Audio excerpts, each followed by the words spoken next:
လူတယောက်ကိုဖုတ်ကောင်တွေကဝိုင်းထားတယ်သူ့မတော်တဆတွေ့လိုက်ရတာကအဲ့ဒီဖုတ်ကောင်ဘရင်မကသူ့ရဲ့ရီးစားဟောင်းထင်နေတာကိုပဲကိုရီးစားကကိုကိုစားတော့မယ်လို့သူ့ထင်လိုက်တဲ့အချိန်မှာပဲအဲ့ဒီအမျိုးသမီးကသူ့ကိုရုတ်တရက်နမ်းလိုက်တယ်ပြီးတော့ပတ်ဝန်းကျင်ကဖုတ်ကောင်တွေကိုမောင်းထုတ်ပေးလိုက်တယ်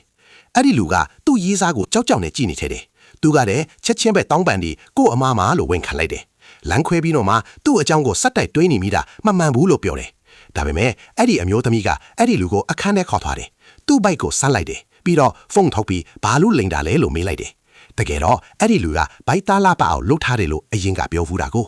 ပြီးတော့ဘိုက်သားရှိကွက်ထွက်အောင်ချက်ချင်းလိတ်ကျင်လိုက်တယ်သူ့ရဲ့ကိုပိုင်သင်တန်းဆရာကြီးအဖြစ်ဖုတ်ကောင်နှစ်ကောင်ကိုပါခန့်ထားပေးလိုက်တယ်သူတို့က24နာရီလုံးသူ့ရဲ့လေ့ကျင့်ခန်းတွေကိုကြီးကြပ်ပေးခဲ့ကြတယ်ကဘာပြက်နေတဲ့အချိန်ဆိုတော့အဲ့ဒီအမျိုးသမီးနဲ့အတူနေတာကပိုစိတ်ချရတယ်လို့အဲ့ဒီလူကခံစားခဲ့ရတယ်။ဒီနေ့ကျမှသူတွေ့လိုက်ရတာကအဲ့ဒီအမျိုးသမီးကလူတွေကိုတိုက်ခိုက်နေတာကိုပဲ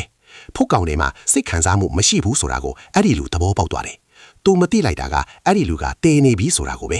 အဲ့ဒီအမျိုးသမီးကသူ့နာယီကိုပဲစိတ်ဝင်စားခဲ့တာ။ဖုတ်ကောင်ဆိုနေတော့ပါးစက်နဲ့ပဲကြိုက်ဖက်ယူရတာပေါ့။နာယီကိုယူပြီးတော့အဲ့ဒီလူကိုလက်ဆောင်ပြန်ပေးဖို့စီစဉ်ထားတာ။ပြန်ရောက်တော့သူ့ကိုပေးဖို့လုပ်နေတော့မှာပဲ။ဒါပေမဲ့အဲ့ဒီလူကအဝေးစားအရင်လဲပြီးပန့်ရှင်ရေးလုပ်ဖို့ပြောလိုက်တယ်။သူ့အပေါ်စိုးရင်လူပြောတယ်လို့အဲ့ဒီအမျိုးသမီးကထင်လိုက်တယ်။ဒါပေမဲ့အဲ့ဒီလူကအဲ့ဒီအခွင့်အရေးကိုယူပြီးတိတ်တိတ်လေးထွက်ပြေးသွားတာကော။ထိတ်လန့်တကြားနဲ့အခန်းတစ်ခန်းထဲမှာပုံနေခဲ့တယ်။အဲ့ဒီထဲမှာတခြားလူသားအသက်ရှင်ကြံရစ်သူတွေလည်းရှိနေခဲ့တယ်။အဲ့ဒီအမျိုးသမီးကအဲ့ဒီလူမရှိတော့ဘူးဆိုတာသိသွားတော့အယံဒေါသထွက်သွားတယ်။သူပုံမှန်ဝတ်တဲ့အဝေးစားတွေကိုယူပြီးသူ့ရဲ့ဖုတ်ကောင်လက်အောက်ခံတွေကိုပြေးလိုက်တယ်။သူ့အနှံ့ခံပြီးရှာခိုင်းလိုက်တယ်။လူသားတွေကလည်းဘာတွေဖြစ်နေလဲဆိုတာတတိထားမိသွားတယ်။သူတို့အသက်ရှင်ဖို့အထက်အဲ့ဒီလူကိုဖုတ်ကောင်ဘရင်မစီအပ်ဖို့တညီတညွတ်တဲ့ဆုံးဖြတ်လိုက်ကြတယ်။အဲ့ဒီလူကိုမြေကြီးပေါ်လဲချအောင်လုပ်ပြီးအဲ့ရာလိတ်နဲ့တုံတောင်လိုက်ကြတယ်။ပြီးတော့ဖုတ်ကောင်ဘရင်မကိုလှည့်ဖျားပြီးခေါ်လိုက်ကြတယ်။အဲ့ဒီလူထမ်းကြရနေတာကိုအဲ့ဒီအမျိုးသမီးတွေ့လိုက်ရတဲ့အခါမှာတော့သူ့အယံဒေါသထွက်သွားတယ်။စကလုံးတွေနဲ့စိတ်ခံစားမှုမဖော်ပြတာကြောင့်ဖုတ်ကောင်တွေကိုအဲ့ဒီအုပ်စုကိုဝိုင်းထားဖို့အမိန့်ပေးလိုက်တယ်